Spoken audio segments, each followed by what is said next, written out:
Alors bonjour, ici Micheline Bourque, présidente et fondatrice du Club de lecture Affaires. Je suis honorée, vraiment honorée d'être en présence de M. Jocelyn Pinet dans le contexte du Sommet du livre d'affaires 2016. Donc en fait, on est à Neuville, village que je n'avais jamais visité, qui est tout à fait charmant. Et je suis venue ici à la rencontre de M. Pinet. Alors, M. Pinet a écrit quelques livres, on va vous en présenter deux en particulier, dont Nature humaine et un autre livre qui s'appelle Oser. Moi, j'ai été mis en contact avec Jocelyn Pinet grâce à Madame Isabelle Quentin, qui est l'éditrice de vos ouvrages.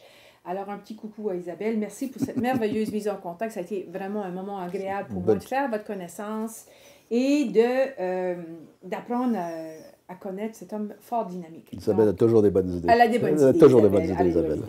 Donc, dans le contexte du Sommet du livre, alors pourquoi est-ce que j'ai choisi Jocelyn Pinet? Ben parce que, c'est pas parce que vous m'avez plus ou moins insinué que j'étais soit un poisson rouge ou un crabe, hein? Un ou l'autre. Je pense que vous avez raison par contre.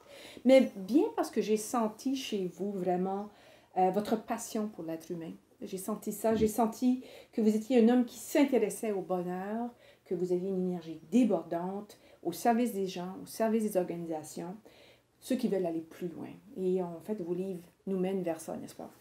Donc, avant de parler de l'auteur, on va vous présenter le livre. Je voudrais quand même qu'on parle de l'homme. Donc, bienvenue, Jocelyn Pinet. Merci d'être là. Merci, Micheline. Est-ce qu'on peut connaître quelques petites choses de l'homme, vos passions, d'où êtes-vous originaire, un petit peu sur votre parcours? Avec plaisir. Avez-vous des questions? Je vais... Allez-y. Qui êtes-vous, Jocelyn? Qui suis-je? Oui. Qui suis-je et pourquoi? Qui suis-je? J'ai une vie assez différente des gens habituels, moi. Ma mère est décédée, moi, quand j'avais 17 ans, dans un accident de voiture. J'étudiais en lettres à l'époque et j'ai cessé d'étudier. Je n'aimais pas beaucoup les études. Et je suis allé travailler. Mon premier vrai travail, j'étais mécanicien automobile. Ma première vraie job, j'étais mécanicien automobile. J'aime beaucoup le côté physique des choses et le côté d'arranger les choses, c'est de les rendre meilleures, ou d'arranger quelque chose qui ne fonctionne pas, puis de le faire marcher. Mais ma mère, je viens d'un milieu qui n'est pas un milieu de col bleu. Ma mère était psychologue, mon père était philosophe, mon père vit encore, mais... et donc, je viens d'un milieu plutôt intellectuel, de réflexion, d'humain. Dans mon chemin de carrière, j'ai eu l'occasion de travailler pour les Routes Saint-Hubert, c'est là où j'étais mécanicien, et de fonder le Comité des employés, qui était un syndicat d'employés à l'époque, donc accrédité par le gouvernement, donc pas affilié à une centrale syndicale, mais un comité d'employés qu'on appelle, qui était avec des parts sociales. Et donc, à 19 ans, j'ai négocié la première convention de travail des employés des Routes Saint-Hubert. C'est quand même 1800 personnes à l'époque, donc c'était mon baptême du monde des affaires aussi, mais aussi du côté de comprendre comment les gens fonctionnaient, comment les organisations fonctionnaient aussi. Et ensuite, à ça, j'ai fait plein de choses. J'ai eu des entreprises, j'ai eu des petits commerces, j'ai été directeur de vente, de marketing, d'opération. Donc, je connais le monde des affaires. Et parallèlement à ça, j'ai étudié, moi, si je n'ai pas fait d'études officielles, du moins au cégep, à l'université, bien que j'ai enseigné à l'université, j'ai beaucoup étudié tout ce qui est le développement personnel pendant plusieurs années. En Californie, à Boston, à New York, ici au Canada aussi. J'ai vraiment des milliers d'heures de formation sur des années 70, ces nouveaux trends qui est un peu la pop psychologie à l'époque. Oui. Et donc, j'ai beaucoup étudié là-dedans et ça m'a fait à la fois exercer à un jeune âge des talents d'aider les gens, d'écoute, et d'aider les gens à avancer aussi. Et donc, j'ai beaucoup travaillé là-dessus. Et ça m'a amené à toutes sortes de choses. Donc, c'est ça. Donc, avant de parler de mon méthode professionnelle, j'ai un parcours de vie un peu différent. En fait, je soupçonnais ce genre de réponse parce que, on va le voir tout à l'heure, on voit dans vos œuvres que vous avez été inspiré par différentes choses, que ce soit la philosophie, la psychologie, le développement personnel, probablement aussi peut-être des enseignements spirituels. On sent ça dans la lecture de vos ouvrages. Puis, donc, et la nature. Et la nature. Et la nature. Puis un et dans l'autre aussi. Pour moi, ça, c'est vraiment, j'appelle pas ça nature humaine pour rien, comme bouquin, on en parlera. Mais c'est, je veux dire, on fait partie on est de la nature, on fait partie de la nature. Et donc, pour moi, c'était le côté humain, c'est fondamentalement dans la nature. OK, bon. Ben alors, c'est ça. Vous êtes un touche-à-tout. Hein? Donc, si ça vous permet de découvrir des choses en lien avec l'émancipation de l'être humain, slash aussi l'émancipation de l'organisation, finalement, ça capte votre attention. Ben, Micheline, les organisations, c'est des humains. Oui. C'est juste ça. Partout dans le monde, c'est la même chose. C'est que des humains. C'est que ça. Ensuite, on change le nom de la business qu'ils font et avec qui ils le font. Mais c'est juste des personnes. C'est juste ça. Puis des systèmes qui permettent aux gens derrière de fonctionner. Mais c'est juste ça. OK. Alors, j'ai du bon pif, finalement. J'ai du bon pif. Vous ne l'avez pas encore mentionné clairement, mais quand on s'est rencontrés, moi, ça m'avait fait une petite impression positive. C'est que vous avez aussi eu dans votre carrière la possibilité de travailler dans d'autres pays. Oui. Notamment en France. Quand je vous ai rencontré, vous alliez de Singapour ou Hong Kong, je ne sais pas trop où, là. Donc, parlez-nous un petit peu de cette expérience-là, parce que c'est pas tout le monde qui a ce privilège-là. Et, en fait, est-ce que ça vous a amené à découvrir qu'on est tous pareils, ou est-ce qu'il y a des différences? Et comment ça vous a enrichi, cette expérience-là, finalement? Ouais, moi, je suis consultant depuis 1986 et depuis 1995, je voyage pas mal à l'échelle de la planète. Là. Je fais 100 000 milles aériens par année. Là, il y en a 3 500 de Montréal et Paris. Ça vous donne une idée comment je peux... Wow. 120, 100, 120 000 milles. Et donc, je travaille en Asie, en Europe, dans le Maghreb, en Europe de l'Est. Donc, avec différents pays, différentes cultures aussi, forcément. Oui, c'est vraiment intéressant parce qu'il y a... on ne voit pas tous la vie pareille. Hein? Quand tu es américain du Midwest, tu ne vois pas la vie comme quelqu'un qui a été élevé en République tchèque. C'est pas la même façon de voir la vie. Et donc, tout est conditionné par ta religion, par tes comportements, par tes valeurs, par ton environnement. Et dans ça, moi, je trouve qu'il y a beaucoup de richesse à découvrir les gens, puis à voir qu'est-ce qui fait fonctionner les gens dans ça. Parce que ça fonctionne, forcément. Moi, je trouve ça fascinant. Et ça m'enrichit beaucoup de voir à la fois des exemples de ce qui se fait ailleurs et d'être capable de les transposer, de dire, tiens, ils font ça là, est-ce que ça pourrait être intéressant pour nous, dans les deux sens? Ça, je trouve c'est riche, ça, comme... Puis, inversement aussi, c'est que moi, ce qui m'interpelle beaucoup au niveau des auteurs québécois, parce qu'il y en a beaucoup comme vous, vous me corrigez le cas échéant, mais vous avez un rayonnement international. Ici, au Québec, vous n'avez peut-être pas atteint autant de gens, mais pourtant, vous avez un savoir et vous allez puis vous le transportez ailleurs. Et ça a l'air de fonctionner, si on vous rappelle à quelque part. Donc, bravo, félicitations pour ça. Et moi, c'est quelque chose que je trouve qui est remarquable et sur lequel, en fait, au niveau du club, je veux travailler. C'est travailler à faire connaître ce savoir-là à l'extérieur du Québec. Alors, je sais que toute cette expérience internationale que vous avez, tout ça, on est bien envieux, on est bien content pour vous. Mais dans les faits, vous ne nous avez pas vraiment dit ce que vous faites. Non, c'est vrai. En fait, j'ai deux cordes à mon arc, deux métiers. Un, je suis conférencier.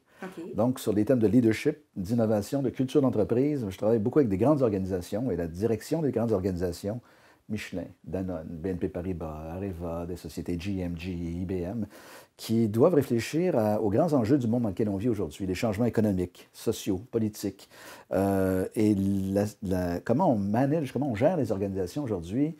Le fait que le monde bouge fait aussi bouger les organisations et fait bouger les attentes des gens dans les organisations, autant les clients que les collaborateurs, que le management. Et donc, mon métier, moi, c'est d'espèce de donner de l'éclairage à ça, c'est-à-dire d'aider les gens à comprendre qu'est-ce qui se passe et comment on fait pour répondre à ça. C'est quoi les pistes pour répondre à ces défis-là? Et donc, d'essayer de les éclairer sur des nouvelles approches de leadership, les transformations fondamentales que je pense qu'on est en train de vivre au niveau de comment les organisations sont menées.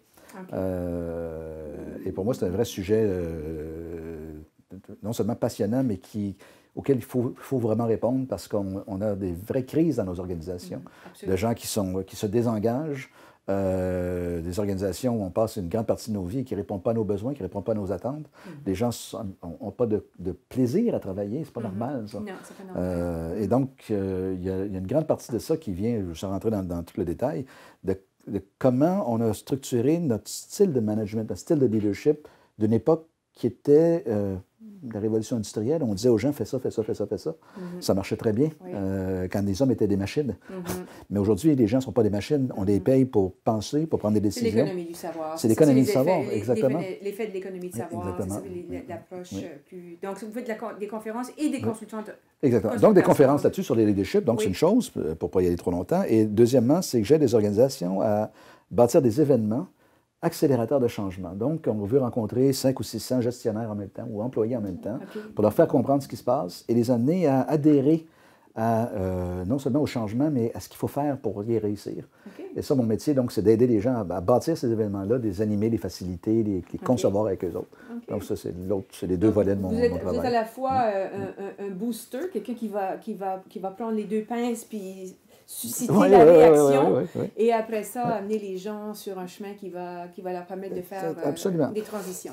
Oui, et mon métier, ce que je dis, c'est que les gens sont experts dans ce qu'ils font. C'est eux qui le savent. Moi, mon rôle, c'est un peu de lancer des morceaux dans les airs pour qu'ils puissent les voir. Et puis dire, ah oui, tiens, on peut faire ça. Et donc, c'est de les amener à être, à donner le meilleur d'eux-mêmes. C'est eux autres qui le font. Génial. Ça répond à la question. On l'avait. Allez, bonne réponse. Alors là, on va venir à votre chapeau d'auteur. À quel moment, là, vous est venue l'idée, justement? C'est quoi l'histoire du fait que vous êtes maintenant auteur? Vous avez quand même 3 livres. Là, on va en avoir 2. Mais racontez surtout pour Nature humaine et Oser. C'est quoi l'histoire derrière ça? Qu'est-ce qui s'est passé pour vous? Parce que je donne des conférences dans plusieurs pays dans le monde, dans des cultures où la langue, c'est ni l'anglais ni le français, là, tout le monde parle anglais, mais c'est une langue apprise, pour expliquer des choses complexes des fois. Je trouve que les analogies de la nature, des choses qui sont du quotidien de tout le monde dans la nature, les gens comprennent ça. Même si tu n'as jamais vu le flocon de neige de ta vie, si je t'explique c'est quoi un flocon de neige, tu sais ce que c'est, tu comprends comment ça marche. Tu sais ce que c'est un poisson rouge, tu sais ce que c'est un crabe, tu comprends une avalanche. Et donc, j'utilise dans mes conférences ces analogies-là, ces métaphores pour aider les gens à comprendre des choses compliquées en les mettant assez simples. Un exemple, j'utilise le poisson rouge. Ben oui, je suis. Ce que je dis, c'est un poisson rouge, c'est pas moi qui le dis, mais si tu mets un poisson rouge dans un petit bocal, il reste petit. Tu prends le même poisson rouge, tu le mets dans un grand bocal, il va grandir. C'est l'environnement du poisson rouge qui détermine sa taille. Je trouve que les humains, c'est un peu la même chose. Absolument. Des fois, on a l'impression qu'on ne grandit plus, qu'on n'apprend plus, qu'on ne se développe plus, puis on a tendance à remettre nos habiletés ou nos compétences en question. Et souvent, c'est pas ça. C'est l'environnement dans lequel on vit, dans lequel on travaille. Des fois, il faut changer de bocal. Un peu comme le poisson rouge, pour grandir, il faut changer de bocal. Et je me suis tellement identifiée à ça parce que vous l'aviez mis dans la dédicace du livre que vous m'avez offert. Parce qu'au niveau du club de lecture, pour moi, justement, j'ai changé de bocal. Alors, je suis petit poisson rouge maintenant dans un grand bocal. J'espère que je vais être en mesure, justement, d'internationaliser l'intérêt pour le club de lecture. Et j'ai beaucoup apprécié l'analogie. Puis la même chose pour le crabe. Crabe qui est en mutation. Donc, moi, effectivement, je suis en pleine mutation. Ça vient avec des insécurités, une vulnérabilité. Mais de l'autre côté, quand je vais avoir ma nouvelle carcasse, je serai tout à fait inébranlable, n'est-ce pas? C'est ce que vous dites, n'est-ce pas? C'est ce que je dis, tout à fait. C'est ce que je dis. Est-ce que les livres, donc cet effort, parce que c'est quand même, il faut le faire, écrire un livre. Beaucoup de gens rêvent d'écrire un livre. Vous en avez fait quelques-uns. Donc, vous avez expliqué que ça devient un outil pour vous pour communiquer des messages, d'amener à une base à la compréhension et tout ça. Est-ce que ça vous a ouvert des portes? Qu'est-ce que vous en avez tiré de cette expérience-là? Oui. Tout d'abord, écrire un livre, il y a juste une façon d'écrire un livre, là, tu t'assois et tu écris. Il n'y a pas d'autre façon d'écrire un livre, c'est la seule façon. Et on a l'impression parfois que ça devrait se faire tout seul, en tout cas moi, là, je pense à ça. Mais tu réalises que ça fait des années que tu en parles, puis tu dis, je devrais, ça serait le fun, je devrais, mais ça ne se fait pas tout seul. Il faut que tu t'assoies et t'écris. C'est comme ça que ça se fait. Et donc, quand tu fais ça, ça t'oblige tout d'abord, à mettre tes pensées en ordre. Pour écrire quelque chose de façon succincte, il faut que tu organises ta pensée. On le fait souvent, en tout cas dans ma carrière, dans mon métier, je le fais, mais pour l'écrire et pour que ça soit intéressant, il faut que tu aies cherché l'essence des choses. Et donc, ça t'oblige d'abord à faire une synthèse de ce que tu sais et de le mettre de façon intéressante aussi, pour que les gens soient captivés par la chose. Fait que ça, c'est le premier bénéfice. Le deuxième, c'est aussi que ça te donne un outil qui permet aux gens de dire, le fait d'avoir quelque chose d'écrit, ça te donne c'est pas une notoriété, ça te donne une crédibilité. C'est le mot que je cherchais, exactement, une crédibilité. Même si on vit dans un monde virtuel, où on est sur des plateformes électroniques et tout, le papier, l'écrit, le livre, ça reste quelque chose qui est tangible. Tu l'as entre les mains, tu peux le voir, tu peux le toucher, tu peux le traiter, tu peux le lire, tu peux écrire dedans. Et ça te donne, si tu as fait quelque chose d'intelligent comme livre, une crédibilité sur qu'est-ce que tu sais, qu'est-ce que tu dis, comment tu le fais, comment tu le présentes aussi. Et donc, comme conférencier, entre autres, ça te permet d'avoir un outil qui te donne du levier pour faire des choses. Et donc, après ça, tu peux l'utiliser de toutes sortes de façons. Mais, on va prendre quelques instants pour présenter celui-ci qui a été, c'est pas votre premier, mais c'est celui qu'on va présenter en premier. Donc, ça s'appelle Nature humaine. Je vais vous laisser le présenter parce que je pense que ce livre-là, en fait, est presque un prélude On retrouve dans ça, ici la réflexion, ici l'outil de Oui, travail. c'est vrai, tout à fait, Donc, oui. c'est une suite logique, mais maintenant appliquée beaucoup plus à l'individu, des outils qui vous permettent d'intégrer cette réflexion. Ouais, dans Nature humaine, ici, vous avez raison, on est dans la réflexion. Oui. C'est des courts textes, là, Oui. les gens, si on les montre, là, Oui. c'est un court texte, le tremblement de terre ici, ou d'autres analogies, on a toutes sortes. C'est Là, illustré. Oui. C'est illustré simplement. Simplement. Les illustrations ne sont pas de moi, là, mais c'est illustré simplement. Et ça permet de parler, pour moi, de choses qui sont assez simples, en fait, qui peuvent être complexes, mais de façon simple. Par exemple, l'avalanche ici, là, pour le présenter, je ne sais pas si on le voit bien à l'écran, là, mais les gens vont le voir, c'est l'analogie de la résilience. Okay.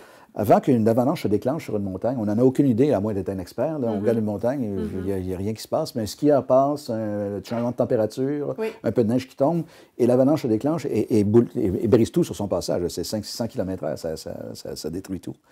Dans la vie, c'est un peu comme ça. On a l'impression que des fois, on fait des choses, ça ne bouge pas, ça n'avance pas, on continue de travailler, ça n'avance pas, il n'y a rien qui se passe. Puis des fois, on abandonne. Oui. Mais on ne sait pas si la prochaine chose qu'on va faire, ça ne va pas être la petite chose de plus qui va faire que tout va changer et que tout va être transformé. On ne sait pas ça. Non. Et donc, je dis, c'est pour ça que l'analogie de la valence, c'est si tu n'as pas le sentiment que tu as vraiment tout fait et qu'il reste peut-être des possibilités, continue à les chercher parce que tant que tu travailles à quelque chose, ça risque d'arriver. Quand tu arrêtes, ça arrête. C'est sûr que ça arrête à ce moment-là. Et l'histoire de l'humanité est faite de toutes sortes de choses qui est un petit peu plus, puis ça a changé la donne. Dans la rédaction de ce livre-là en particulier, je m'imagine que vous n'avez pas écrit ça dans une chambre d'hôtel, là. Parce que on retrouve certains d'entre eux, oui. Ah oui, certains petits passages. Certains, oui, écoute, tu n'as pas le choix des fois, il faut que tu livres. Oui, mais de l'autre côté, ce que je voulais faire comme analogie, c'est que quand on lit ce livre-là, il y a quand même une sérénité là-dedans. Oui. Il y a une sagesse. Oui. Il y a aussi un appel au calme, à mon avis. Dans le sens que il faut porter une réflexion. On donne l'analogie de l'avalanche, on en reprend d'autres sortes. Le mouton, qui fait juste suivre les autres et tout ça. Mais c'est intéressant, le mouton. Mais je vous interromps parce que vu qu'on en parle, c'est que le mouton, on pense tout de suite qu'il suit les autres. Non, c'est pas toujours vrai. Oui. Le mouton, dès qu'il est en troupeau, il suit les autres. Mais quand il devient en individu, c'est plus vrai. En bas de 3 ou 4 individus, je ne me souviens plus, je l'ai écrit, là. Oui. Oups, là, il y a juste de façon individuelle. C'est intéressant, ça. Quand tu es tout seul, ou à quelques-uns seulement, tu te mets à réfléchir, à dire « Attends, qu'est-ce que je veux, qu'est-ce que je veux pas? Oui. » Mais dès que tu es en groupe, on dirait que là, tu fais comme les autres. Oui. Donc, mais c'est intéressant. Donc, c'est dans ce sens-là que je trouve que le livre est un peu comme un appel au calme, à la sérénité. Regarde, voici comme une évidence. Saviez-vous, justement, avec une histoire du mouton le démontre bien, saviez-vous ceci, saviez-vous cela? Ah ben, intégrez ça maintenant, laissez ça mijoter dans votre esprit et voir comment ça vous impacte. Oui. Donc, c'est un appel à la réflexion. Oui. C'est pas un livre qui nous appelle à l'action, mais qui nous demande de voir les choses autrement. Oui. Les exemples que vous utilisez sont dans la nature. C'est pour ça que je me disais, peut-être que vous n'aviez pas fait ça dans une chambre d'hôtel, mais peut-être que vous l'avez fait dans une chambre d'hôtel. Donc, ce livre-là, pourquoi vous l'avez écrit et pour qui l'avez-vous écrit? Je l'ai écrit parce que je pense que dans le monde dans lequel on vit, où c'est fou, là. Il y a plein d'affaires qui se passent en simultané. Des fois, on a de la misère à suivre le fil. J'avais envie d'écrire quelque chose de simple. Quelque chose de vraiment simple, pas compliqué. Là. Je veux dire, 15 lignes. Il faut le faire, pareil. Il faut le faire. Ça devient mijoté depuis un certain temps. Là. Oui, on ne sort pas avec ça comme ça. Ça m'a pris du temps avant de le faire. Oui, de le faire. Mais quand je l'ai fait, ça s'est fait vite. Okay. Je suis souvent comme ça, moi, c'est comme ça, c'est prêt. Okay. Quand c'est prêt, c'est comme une marque à couche. Ça prend 9 mois, mais quand c'est prêt, c'est prêt. Ça t'accouche. Non, mais c'est ça, c'est intéressant. Puis j'imagine que c'est bien avec plein d'observations, justement, de la nature. Oui, bien sûr. Pour qu'on pense aux moutons, il faut qu'il y ait en quelque part un mouton, ou les plantes, ou les avalanches, ou les phénomènes naturels. Donc, mais comme je m'intéresse au monde, je suis familier avec plein de phénomènes, de choses qui existent. Il y en a que tu étudies des choses, tu dis, c'est intéressant d'être capable de parler de ça, puis tu dis, ah oui, tiens, il y a ça qui existe pour illustrer. Lui, il existe quand même depuis 2010, donc ça fait quelques années. Oui, ça fait quelques années. Savez-vous qui a lu votre livre? Avez-vous eu un feedback par rapport à ça? On a vendu presque 5000 copies. Bravo! C'est vraiment pas mal. Ça faisait partie des coups de cœur chez Renaud Bré. Ça s'est trouvé en 10e position dans les best-sellers. Good for you. Pas mal, Ben, pour c'est un pas auteur bien inconnu, pantoute. là, je ne suis pas C'est Michel un beau Tremblay. livre. C'est un livre qu'on peut mettre sur une table à la maison. C'est un livre qui peut être lu par différentes personnes, un enfant, un adolescent, un adulte. On a tous à apprendre de cette réflexion-là. Tout à fait. Donc, pour répondre à votre question, effectivement, il y a toutes sortes de personnes. Il y a des gens d'entreprise qui l'utilisent, ils les utilisent avec leurs équipes. Ils l'utilisent à titre personnel pour dire, tiens, je peux m'aider à réfléchir, à prendre du recul sur des choses. J'ai des gens qui m'ont dit qu'ils les utilisaient avec des enfants pour les aider, parce que justement, on peut l'utiliser de façon très simple en disant, tu sais, de quelle façon est-ce que tu es un mouton, toi? Ah ben oui, c'est vrai, quand mes amis font ça, moi je suis les autres, mais oui, mais tu n'es pas un mouton, tu es aussi quelqu'un qui peut penser. Donc, ça permet ça stimule. Et donc, j'ai des gens, des psychologues qui l'utilisent avec leurs clients comme exercice de réflexion. C'est un peu comme une fable. Hein? Oui, c'est ça. J'ai essayé de façon très simple de livrer des messages qui ont de la profondeur. Absolument. Mais moi, je pense que c'est réussi, à mon avis. J'ai adoré faire sa lecture. C'est le genre de livre qu'on peut reprendre. T'sais, on peut laisser justement un peu, c'est pas négatif, mais laisser traîner. Et puis à un moment donné, si on a un petit répit, je vais aller faire au hasard une page, parce que c'est pas une continuité, mais c'est tous des éléments de réflexion. Un peu comme des cartes. En fait, on va parler des cartes tout à l'heure, mais c'est comme une carte qu'on se prend. C'est vrai, absolument. Aujourd'hui, tiens, Alors, bravo. Merci. Bravo. Maintenant, les deux autres, c'est ça peut-être au niveau de la clientèle affaires qu'on veut réunir autour du livre d'affaires, c'est cette édition-là du livre Oser, que vous avez publié en 2 formats. Donc, on va quand même juste dire pour Isabelle Quentin. Isabelle Quentin, elle a préparé ça et publié ça dans sa collection Les communicateurs. Ça, les communicateurs, c'est des ouvrages qui se veulent pratiques, tout en offrant un contenu intellectuel de ce fait. En fait, c'est autant pour le cœur que pour l'esprit. Hein? Et donc, votre livre ici... Ça ressemble à Isabelle. Oui, ça ressemble à Isabelle. Elle le dit mieux que moi, là. Mais en fait, ces deux-là, donc on va les présenter. Là, mais en fait, ces livres-là, encore là, ça c'est de la réflexion, mais là, ici, c'est vraiment pour aller plus au niveau de l'action, d'amener les gens à agir et de cantonner, en fait, votre approche en cherchant et encourageant les gens à répondre à 4 questions. Hein? Donc, on a devant nous un objectif. Qu'est-ce qu'on veut? C'est quoi le prix qu'on est prêt à payer pour ça? C'est quoi les obstacles qu'on a devant nous? Comment réagir face à ça? Et qu'est-ce qu'on a de besoin pour y parvenir? Donc, c'est vraiment là, c'est un outil de travail. C'est ce que j'appelle les 4 vecteurs de l'audace. En fait, dans ces 2 livres-là, il y a 2 niveaux. Ça, c'est vraiment un livre d'entreprise, donc qui est fait pour travailler individuellement ou en équipe. Et c'est un livre dans lequel il y a à la fois du texte, donc pour réfléchir à des choses puis comprendre davantage des choses, et des grilles d'exercice. Donc vraiment pour que les gens puissent répondre à des choses. Par exemple, dans les entreprises, il y a souvent des fois, on veut faire des projets, mais on ne le fait pas. On sait qu'on devrait le faire, on a les compétences pour le faire, on a les moyens pour le faire, on a les ressources pour le faire, mais on ne le fait pas. Pourquoi? S'il y a toutes les raisons de le faire et on a tout ce qu'il faut pour le faire, pourquoi? Alors, j'amène les gens à travailler là-dessus, pourquoi je ne le fais pas? Et là, parce qu'on n'a pas le temps, on n'a pas l'argent, on n'a pas ci, mais quand tu commences à creuser, tu dis, j'ai peur que si on fait ça, il va nous arriver telle chose. J'ai peur qu'on va perdre notre clientèle actuelle. Là, on commence à toucher à des vraies choses. Et là, on peut commencer à travailler sur des points, OK, comment est-ce qu'on mitige ça? Comment est-ce qu'on peut gérer la chose pour éviter de perdre des clients. Blablabla. Au contraire, on est conscient qu'on va perdre des clients puis que c'est un choix qu'on fait.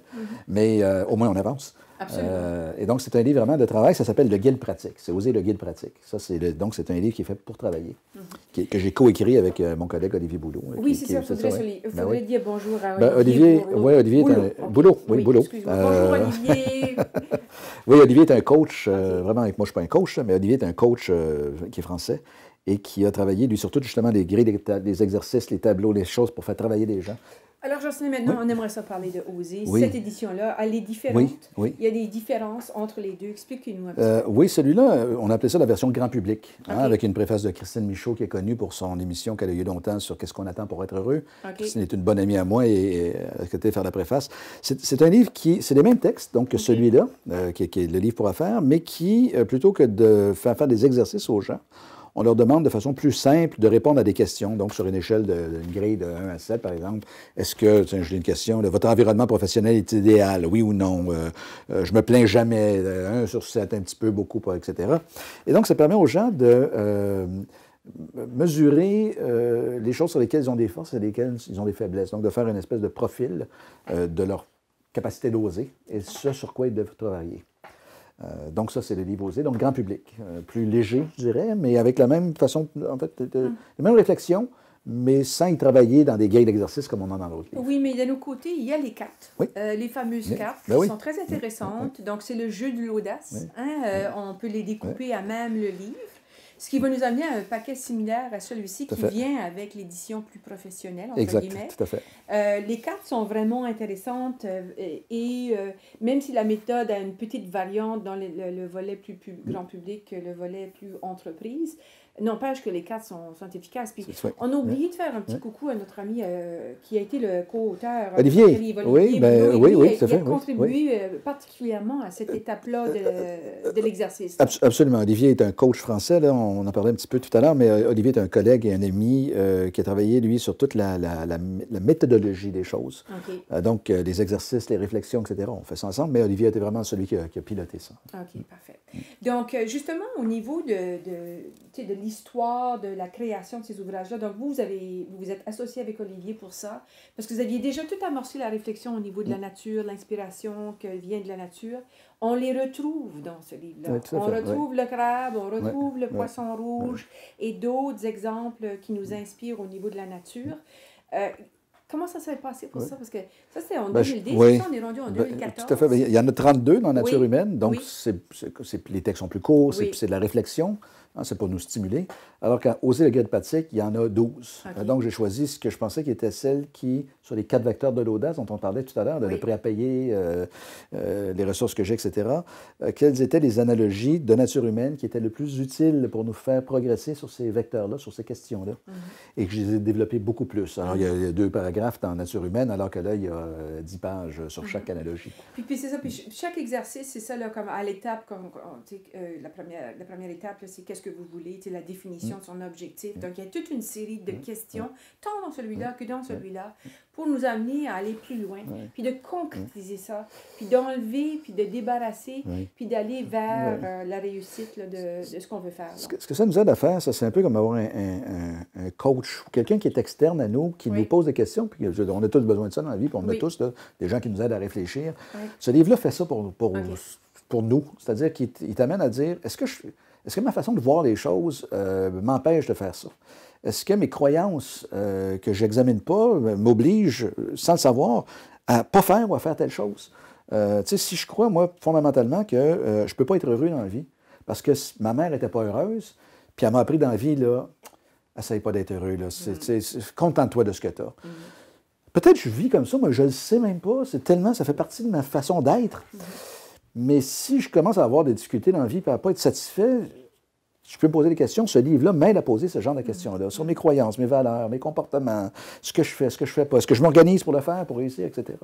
Donc, c'est vraiment pour amener les gens sur toutes sortes d'angles différents qui, je pense, m'ont bien servi à moi, à avancer dans leur vie, puis faire avancer des projets. C'est pas obligé d'être des grands projets. Là. Non. Moi, j'ai trouvé ça vraiment intéressant. Je l'ai lu, bien sûr, le livre. Il y a des choses que j'ai lues qui m'ont un peu... il y a une petite saisie, là. Puis il y avait le savoir... Comment ça s'appelait? Le savoir-être et le savoir-faire. Comment c'est très bien dit, comme il dit ici. Savoir-être avant de savoir-faire. Ça, c'est intéressant, cette discussion-là. Et aussi toute l'attitude. Comment vous dites au niveau des croyances, on a un mode de pensée, un schéma de pensée. Est-ce qu'on peut faire un petit recul? Est-ce qu'on peut regarder autrement? J'ai trouvé ça vraiment intéressant. Merci, mais en même temps, je mets les gens en garde parce que c'est pas le wishful thinking. Non, moi, je dis, écoute, c'est rare qu'il y ait quelque chose d'extraordinaire qui arrive quand tu es assis dans ton salon, sur ton sofa, rien faire. Il faut que tu te mettes en action. Et moi, je ne suis pas un croyant des gens, la méthode fais juste penser que ça va arriver, ça va arriver. Oui. Peut-être. Mais si tu travailles pour que ça arrive, ça a peut-être plus de chances que ça arrive. Exactement. Et donc, moi, ce que je dis, c'est oui, il faut avoir des pensées positives. C'est sûr que si tu vois toujours des affaires en noir, ça risque de rendre la vie plus difficile. Mais c'est pas juste parce que tu vois des choses positivement ou que tu crois en quelque chose que ça va arriver. Il faut que tu travailles aussi pour ça. Exactement. Et il y a des choses qui sont plus difficiles à faire arriver que d'autres, puis que peut-être c'est pas réaliste. Moi, je pense pas qu'on peut tout faire tout le temps. J'achète pas cette croyance-là. C'est intéressant pour ça. C'est une belle réflexion. C'est bien écrit. C'est très clair. C'est tout bien. C'est synthétisé. C'est pas un gros livre. C'est pas gros. Mais la piste de réflexion, elle est lancée. d'une façon très claire, avec des outils justement pour... puis, là, mais je veux qu'on parle un petit peu. Ah, ben oui, du jeu. Moi, j'ai joué beaucoup avec ces cartes-là. Oui, oui, Vous oui. allez m'expliquer le jeu. Oui. Parce que les cartes, ils sont là pour... C'est le processus, oui, les cartes. fait, oui. Alors, expliquez-nous un petit peu le jeu. Ben, il y a 60 questions qui sont posées, certaines qui s'adressent directement à un projet qu'on pourrait avoir, par exemple, d'autres qui sont de façon plus générale ou générique, là, sur, en fait, sur des questions qui nous amènent à réfléchir à nos croyances ou à nos façons de voir les choses. J'en prends une, là? Oui, ben, allez-y. Allez-y. Alors, échapper aux situations néfastes. Donc, c'est l'analogie de la tornade. Oui. Quelles sont vos valeurs et pourquoi? Oui. Mais ça, c'est une grosse question, là. Très, très, très grosse question. Alors, la façon de jouer le jeu, c'est que vous avez 1 minute pour répondre. OK. On vous écoute en silence. OK. C'est rare qu'on a ça 1 minute quand les gens t'écoutent sur des choses importantes. Donc, la personne répond. Du coup, voilà, rapidement. Là. Ah ben moi, ma valeur, c'est l'authenticité, c'est d'être proche des gens, c'est d'être généreux, c'est... Enfin, j'ai toute une série de valeurs qui sont importantes. Évidemment, l'honnêteté sont des valeurs vraiment importantes pour moi. Là. Et ça, quand les gens parlent de leurs valeurs, tout d'abord, ça me fait penser aux miennes aussi. Donc, quand tu joues avec d'autres, quand tu fais... Ça te fait réfléchir, moi, c'est quoi mes valeurs? Est-ce que l'honnêteté, c'est une valeur importante pour moi? Oui, non, OK, c'est une chose. Donc ça, c'est une première étape. L'autre, c'est que ça t'amène aussi à dire des choses sans être toujours... C'est vrai que c'est important, l'honnêteté, pour moi. Et dans un projet ou dans une activité, une des difficultés que j'ai, c'est parce que, on manque d'honnêteté là-dedans. On fait des choses qui ne sont pas tout à fait correctes avec nos clients, par exemple, ou avec nos employés. On ne dit pas tout à fait les vraies choses. Je ne suis pas à l'aise là-dedans et c'est pour ça que je ne suis pas performant. Ah oui, c'est parce que ça vient heurter mes valeurs profondément. Et donc, ça commence à donner des réponses sur comment j'agis en fonction de ça, quelle décision je dois prendre par rapport à ça. Mais moi, j'ai trouvé ça le fun. J'ai passé quand même un certain temps à piger au hasard. Parce que dans les faits, on va me corriger, là. Puis dans une hasard, non, mais c'est-à-dire que tu vas ici quitter votre zone de confort. Donc, c'est le crabe, on en a parlé. Qu'êtes-vous prêt à risquer? Alors, moi, je suis vraiment dans le crabe avec mon club de lecture. Il y a une vulnérabilité qui vient avec cette nouvelle phase que j'entame avec le sommeil et tout ça. Mais j'ai trouvé ça le fun parce que finalement, votre oser, c'est un processus. Et c'est un processus qu'on doit refaire de façon continue. Parce que devant un projet X, on l'accomplit, mais là, il y a un autre projet qui vient, il y a une autre chose qu'on veut réaliser dans notre vie personnelle. Oui, c'est vrai, tout à fait. Ou professionnelle, parce que dans notre vie personnelle aussi, les questions sont les mêmes. Absolument. Alors, il n'y a pas de distinction dans ce sens-là. Donc, je me dis, ça peut être utile dans un contexte d'affaires. Je pense qu'on a quand même bien expliqué comment ça peut être utile, mais ça peut être utile aussi dans une dimension plus personnelle. Bien sûr. Ça peut être avec des jeunes adultes qui se posent beaucoup de questions. Et comment c'est important de se poser des questions. Se poser des bonnes questions aussi. Ça. Souvent, des fois, on se pose des questions, c'est pas toujours des bonnes. J'ai un ami, par exemple, qui me parle d'un projet, d'un rêve qu'il a d'aller faire une croisière en Alaska. Et il en parle vraiment avec plaisir et passion. Et il finit toujours ses phrases par « Mais je le sais que je le ferai jamais. » Bon. J'ai envie de te donner un coup de pied dans le derrière. Je peux te donner 25 façons dont tu pourrais le faire, ça. Mais quand tu finis ton rêve par « Je le sais que je le ferai jamais », c'est fini, là, tu le feras pas. T'as raison, tu le feras jamais, c'est sûr, tu le feras jamais. Mais je travaillais avec une collègue il y a peut-être 2 ans qui avait perdu son emploi et qui se disait « C'est peut-être le temps que je me parte en affaires, j'aimerais ça me partir, mais j'ai pas d'argent. » Je dis « Ben écoute, est-ce que tu penses que si tu me demandais de te prêter 5 000 ou 2 000 là, je te le prêterais. » Oui, je pense que tu me le prêterais. Et si tu demandais à Micheline, oui, Micheline, elle me connaît assez, je pense qu'elle me prêterait. Puis André, puis... Et donc, dans l'espace de 2 minutes, on avait trouvé comme 20 000 de gens qui auraient passé 1 000 ou 2 000 J'ai dit, donc, ton problème d'argent, il disparaît. Elle dit, oui, OK. J'ai dit, mais veux-tu le faire encore? Donc, c'est pas d'argent. C'est ça. C'est pas l'argent qui faisait peur. Mais moi, j'aime cette approche dynamique que vous avez proposée dans vos livres pour amener les gens justement dans un mode action. On est responsable de son bonheur, n'est-ce pas? On est responsable de nos choix. C'est nous qui choisissons à chaque étape de notre vie. Donc, moi, j'ai bien aimé vos ouvrages, puis je vous en félicite. En fait, ça me porte à peut-être lancer l'idée que si on regarde un peu votre parcours, que ce sont peut-être des préludes, finalement, pour d'autres écrits qui viendront. Peut-être que c'est un scoop, je ne sais pas. Mais peut-être que Ma petite boule de cristal me dit que vos prochains écrits vont adresser la question du leadership. C'est un sujet qui intéresse beaucoup de gens. Moi, j'ai beaucoup de demandes pour des livres en leadership ici, sous toutes les sauces. Hein. Il y en a beaucoup. Il y en a beaucoup. En conférence, moi, à chaque fois, je fais une petite recherche sur Google pour aller voir qu'est-ce qu'il dit sur le leadership. C'est 425 millions de hits. C'est extraordinaire. Je veux dire, il y en a. Pour dire quelque chose de nouveau sur le leadership, je suis en train de réfléchir à qu'est-ce qui n'a pas été dit là-dessus. Mais qu'est-ce qui seraient les prochaines étapes pour vous à ce moment-là? Pour moi, effectivement, mon prochain livre, ça va être sur les cultures d'entreprise. Qu'est-ce qui fait qu'une organisation, en fait, qu'un groupe de personnes agit de telle ou telle façon? Moi, je pense que l'environnement dans lequel tu vis, dans lequel tu travailles, conditionne tes actions. C'est évident. Est-ce que les hommes portent des cravates ou ils n'en portent pas? Si tout le monde porte une cravate, t'en portes une si tu es un homme. Est-ce que les gens, à quelle heure ils arrivent, à quelle heure ils partent? Quand tu rentres dans une organisation, tu fais comme les autres. Donc, l'environnement, la culture conditionne ton comportement. C'est vrai pour des choses visibles, comme une cravate pour les hommes, où se disent-vous, où se disent-tu. Mais pour les choses invisibles, les valeurs, les comportements, est-ce qu'on est honnête, on est déshonnête, malhonnête? Comment est-ce qu'on agit? C'est quoi nos... Et donc, tout ça, pour moi, il y a vraiment un bouquin écrit là-dessus sur comment est-ce qu'on change les cultures. Si on veut agir, faire bouger une culture d'entreprise, c'est le travail que je fais souvent avec les dirigeants, ça. C'est quoi les leviers? Comment je fais bouger ça, une culture? Donc, ça risque d'être le prochain... Oui, j'ai pas fini. Je vous encourage à poursuivre vos réflexions.